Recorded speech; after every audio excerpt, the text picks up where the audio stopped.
Hi everyone, welcome again. I'm Cynthia Diambo, the digital personnel at Medites Diagnostic. Hello everyone, my name is Dr. Bharati Asmarla. I'm a senior consultant physician and specialist in cardiology and diabetology. So today we are going to speak with our expertise, our doctor, Dr. Bharat. He's going to tell us more about mitral regurgitation. So we want to hear what this is it, what it causes, what are the risks, and how it can be treated. So thank you, Doc. Yeah, so mitral regurgitation is a very important topic. Okay, it's part of rheumatic heart disease. Yes. It usually happens because of rheumatic heart disease, and it is one of the most common rheumatic heart conditions which we find in Kenya. Okay, mitral regurgitation, like we discussed in mitral stenosis, happens because of rheumatic heart disease, which itself is an autoimmune disease. To recap what we discussed, Yes. We have white blood cells and red blood cells in our body. White blood cells are like soldiers which are supposed to protect against infections. And certain genetically prone individuals, not in everybody, but in certain people who have those genes, they get infected by streptococcal bacteria when they are kids, and they develop throat infection. And that throat infection leads to what you call mimicry, biological mimicry, which means the streptococcal bacterial surface membrane proteins, they mimic the heart valves. And the white blood cells in certain genetically prone individuals, they get confused, and instead of attacking only bacteria, they also attack the membranes, that is the valve membranes in the heart, and that leads to destruction of the valves. Okay. And when the valve becomes tight, we call it mitral stenosis. But when the valve is unable to coapt properly, coapt means mitral valve, it has two leaflets, and they are supposed to perfectly close each other, so that the blood can be pumped properly. They open and close, open and close. During the closing process, the mitral valves, they fail to coapt. Coapt means they don't stick together completely, thereby leaking some of the blood during the contraction, heart contraction. Okay. This is what is called mitral regurgitation. Okay, so the blood is supposed to flow from the atria, that is the top portion, left side of the heart, top portion, to the bottom portion. From the bottom portion, the heart is supposed to pump the blood into the aorta, which supplies the entire body. In people who develop mitral regurgitation, instead of the blood flowing only through the aorta, some of it leaks into the left atrium during the heart contraction. So this is called mitral regurgitation. And because the heart is unable to pump all of the blood, especially the left ventricle is unable to pump all of the blood it receives from the left atrium, some of it is leaking back into the left atrium.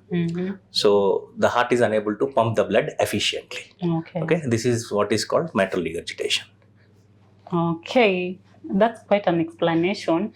So I'll go next to what are the dangers that we should look out for? Symptoms, basically. Yes. Initially, symptoms we have to discuss. Yeah. So the symptoms of mitral regurgitation are most commonly breathing difficulty on exertion. That means people develop breathlessness even for those activities for which they are used to. Not like running 5 kilometers, but even taking a few steps, they develop breathing difficulty. This is the most common symptom of mitral regurgitation. The second common symptom of mitral regurgitation is palpitations. That is, they will feel the heart is beating very fast. And third symptom is swelling of the feet. These are the most common symptoms. Some people can also develop chest pain, especially when they develop cardiomyopathy. That means because the heart is unable to pump the blood properly, heart's workload increases, and that leads to thickening of the cardiac muscles, and which is called cardiomyopathy. When they develop cardiac myopathy, that's when they develop even chest pain, and some people even develop orthopnea. Orthopnea means they'll be having breathing difficulty especially when they are sleeping, when they are recumbent. Okay.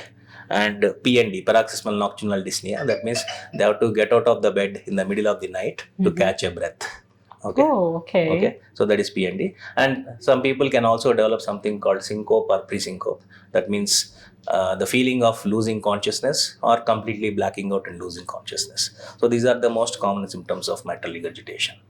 So will you say there's something that causes it, or it's just it comes naturally?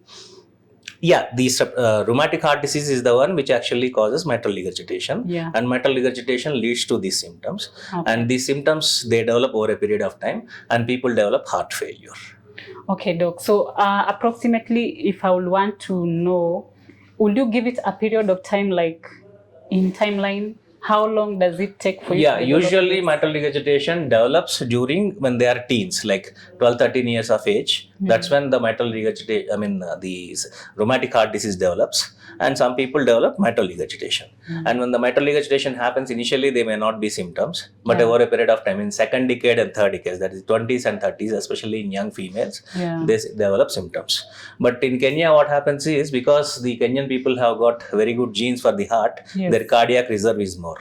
So nowadays, what is happening is I'm discovering mitral regurgitation in 50, 60, 70-year-old people by chance. They come for some different problem. Yeah. We do the 2D echocardiogram and we diagnose rheumatic heart disease and mitral regurgitation in them.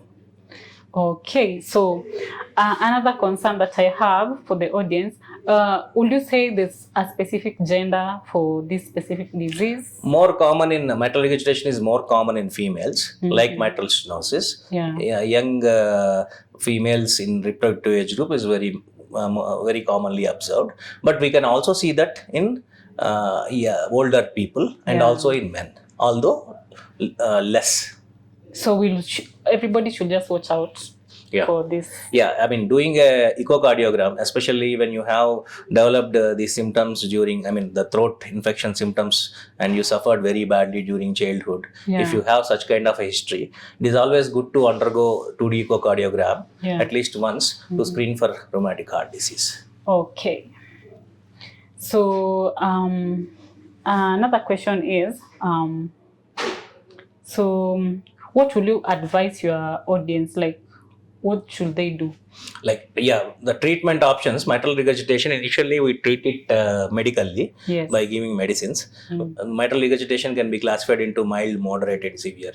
Usually, mild to moderate disease, we usually manage medically. Yes. Even if they have heart failure, we manage it medically by giving medicines.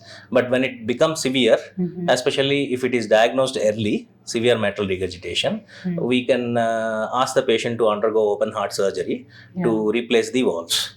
Even closed options like catheter based options are available for mitral regurgitation, especially where there is a papillary muscle tear.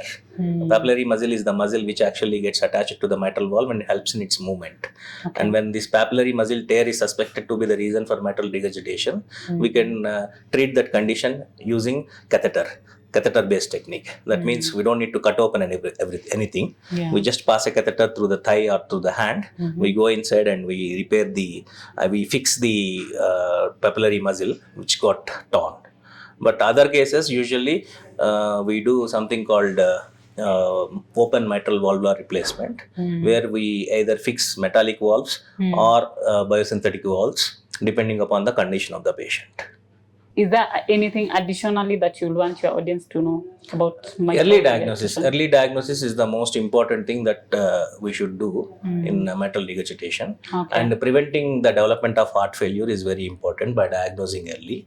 One more complication that can happen in mitral regurgitation is because mitral regurgitation can coexist with mitral stenosis, people can develop atrial fibrillation.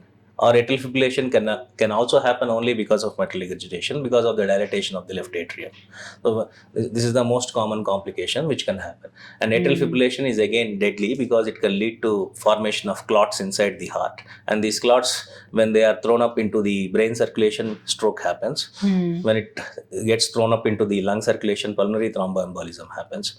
And when it goes into the legs, it causes deep vein thrombosis. So these are all deadly complications, and prevention of complications is the most important strategy in treating mitral regurgitation.